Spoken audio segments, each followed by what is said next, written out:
நீட்டை பொறுத்தமட்டில் உச்சநீதிமன்றம் தீர்ப்பு கூறிய பொழுது நீட்டை விலக்க முடியாதுன்னு இவங்களுக்கு நல்லா தெரியும். ஆனா முதல் கையெழுத்து போடுவேன் என்று ஏன் பொய் சொன்னீர்கள்? ஒருவேளை தெரியாது என்றால் அப்படி தெரியாதவரையா நான் முதலமைச்சராக வைத்திருக்கிறோம். இன்னைக்கு உச்சபட்ச அதிகாரம் உள்ள அலுவலகம் நீட்டை விலக்க முடியாது என்று சொன்னதற்கு பின்பு இன்று சர்வ கட்சி கூட்டம் கூட்டுகிறீர்கள், இதை மக்களை ஏமாற்றுவதற்கு.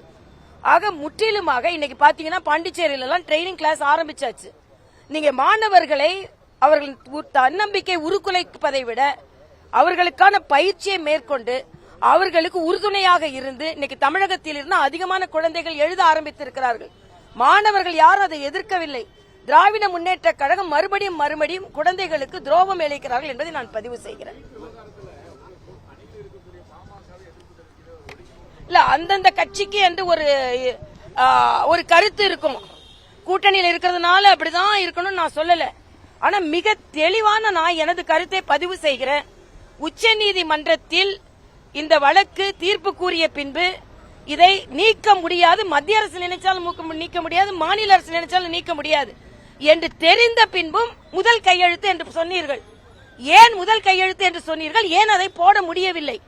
அதற்கு பின்பு ஏன் கையெழுத்து இயக்கம் நடத்தினீர்கள்? இன்று நீங்கள் சர்வ கட்சி கூட்டம் போடுகிறீர்கள். அவங்க வச்சிருக்கிற தனியார் மருத்துவக் கல்லூரிகளுக்கு சாதகமாக இருக்க வேண்டும் என்பதற்காக நீட்டை எதிர்க்கிறார்கள். மற்றபடி இன்று மாணவர்கள் நீட்டினால் பலனடைந்து கொண்டிருக்கிறார்கள். அதைத்தான் சொன்னேன், அனைத்து கட்சி கூட்டமே ஒரு டிராமா. உச்ச அதிகாரம் உள்ள அலுவலகம் குடியரசுத் தலைவரின் அலுவலகம்.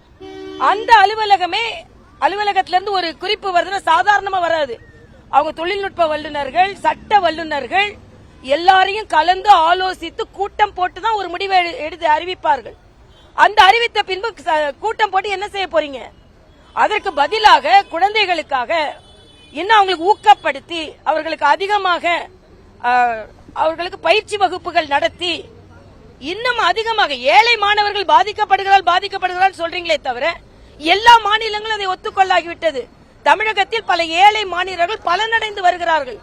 இன்னும் அதிக ஏழை மாணவர்களுக்கு கிடைக்கும் அளவிற்கு அரசாங்கம் முயற்சி செய்ய வேண்டும். அதான் சரியா இருக்கும்.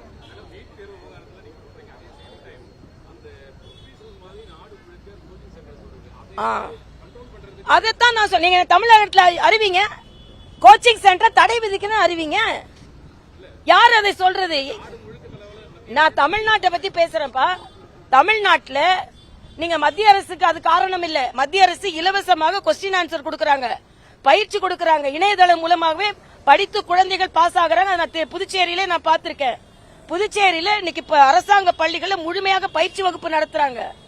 57 குழந்தைகள் 10% இடஒதுக்கீடுல இன்னைக்கு நீட்ல சேர்ந்திருக்காங்க. ஆக நீங்க இன்னும் அதிகமாக சாமானிய மக்களின் குழந்தைகள் நீட்ல பாஸ் பண்ற அளவுக்கு அரசாங்கம் முயற்சியை செய்யுங்க. இல்ல, நான் தமிழ்நாட்டை பத்தி பேசுறேன்ப்பா. எல்லா மாநிலங்களும் அதை ஒப்புக்கொண்டார்கள். கேரளால ஒப்புக்கொண்டாங்க. பிஜேபி ரூல்டு ஸ்டேட்டை விட்டுருங்க, எல்லா மாநிலங்களும் ஒத்துக்கொண்டு ஆகிவிட்டது. தெலுங்கானா, ஆந்திர பிரதேஷ், கேரளா. நான் கேட்கிறேன், பயிற்சி வகுப்புகள் மேலே எவ்வளவு நாள் பழிய போட்டுக் கொண்டிருக்க போறீர்கள்? பயிற்சி வகுப்புகளை கட்டுப்படுத்துங்கள். பயிற்சி வகுப்புகளை தடை கூட செய்யுங்க. நீங்க அதுக்கு பதிலாக அரசாங்க பிள்ளைங்களுக்கு நல்ல பயிற்சி வகுப்புகளை நீங்கள் நடத்துங்க. இது யார் வேண்டான்னா? ஆக உச்சநீதிமன்றம் ஒரு தீர்ப்பை வந்தவுடன் குழந்தைகளுக்கு அவநம்பிக்கை ஏற்படுத்தாமல் அவர்கள் இன்னும் அதிகமாக தமிழ்நாட்டு மாணவர்கள் நீட்டில் பாஸ் செய்து அகில இந்திய கோட்டாவில் கூட அதிகம் வரும் அளவிற்கு முயற்சி செய்ய வேண்டுமே தவிர மறுபடியும் உங்க அரசியலை செய்து கொண்டே இருக்காதீர்கள் என்பது எனது கருத்து. செய்திகளை உடனுக்குடனும் துல்லியமாகவும் தெரிந்து கொள்ள சப்ஸ்கிரைப் பண்ணுங்க.